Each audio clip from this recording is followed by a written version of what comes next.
dysfunctional vet. And when I buy rope, I usually tend to buy a large roll like this because I go through it. In this case, I'm going to be taking about 12, 14 feet of rope. I'm going to be making a trap to catch dogs with.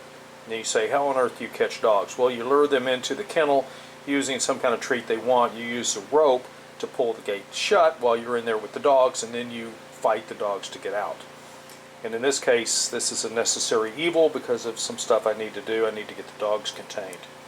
And the dogs do not like being locked up.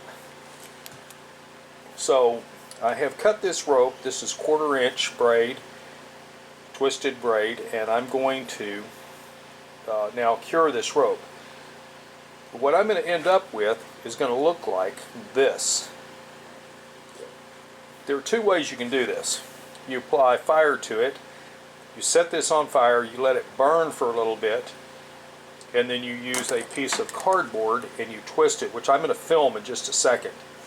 The other way, and what I do, is if I have a really large diameter rope, say 5/8 to 3/4, maybe a 1-inch rope, I put a little bit of naphtha on there, or lighter fluid, barbecue lighter fluid. You can also use lighter fluid for your flint light cigarette lighters. But I put that on there, I let this burn, and then I take a piece of cardboard, I put it on here, and I twist it while it's still molten, and I twist it together, let it cool, and then I get this wonderful, kind of ugly looking, but it won't unravel. It's stuck together, and I don't have to worry about it coming apart. Now, I have taken this rope, and I've done several different splices with it. Because of the nylon being such a flimsy fiber, it's difficult to work with. It's just much easier to melt it like this to seal the end than doing a crown head splice. And so let me show you what I'm doing here.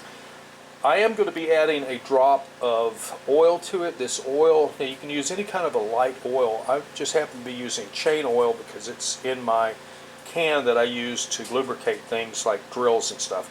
It's right here, it's right handy. I'm going to put a drop on here, I'm going to light this, I'm going to burn it, I'll show you that, and then after that, I will tell you, you risk getting a 3rd-degree burn if you get careless and stupid.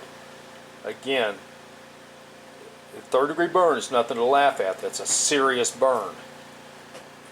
Any burn is serious. A 3rd-degree burn is serious because you lose skin. But back to the story. I'm going to light this, I'm going to melt it. I wear gloves when I'm twisting this, and I use a piece of cardboard so you can watch and learn. Here we go. Wearing a pair of gloves, I add, well, I got to retwist this because it came undone. I add a drop of oil to this. There we go. Large ropes, I use lighter fluid. Now, I have used gasoline. Not a good idea for the beginner. I light the thing and I get it burning.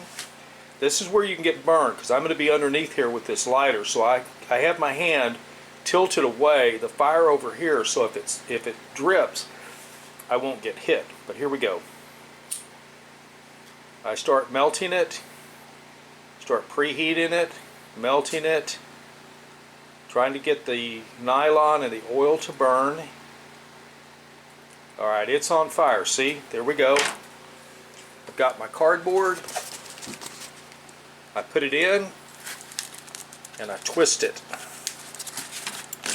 I twist the rope and the cardboard together. Twist them both. I pull them out and I get this gooey spot. See this? Pretty nasty looking. This is what the cardboard looks like after you've done that. Let it cool for a moment. Take a pair of wire cutters, trim it. Like I said, remember, this little jewel is hot. It's not cool to the touch. If you are not wearing gloves and you put that cardboard on there, you can be burned through the cardboard. The cardboard is to twist this off. The gloves are to give you a second layer of insulation, but a second layer of insulation between the fire, the cardboard first, and then the gloves. With that said, this little jewel is now in place, and I'm ready to go attack the dogs and try to fool them into getting into a kennel, closing the gate, so that I can do some maintenance work that I can't do with the dogs out running around free. With that said, Dysfunctional Vet out.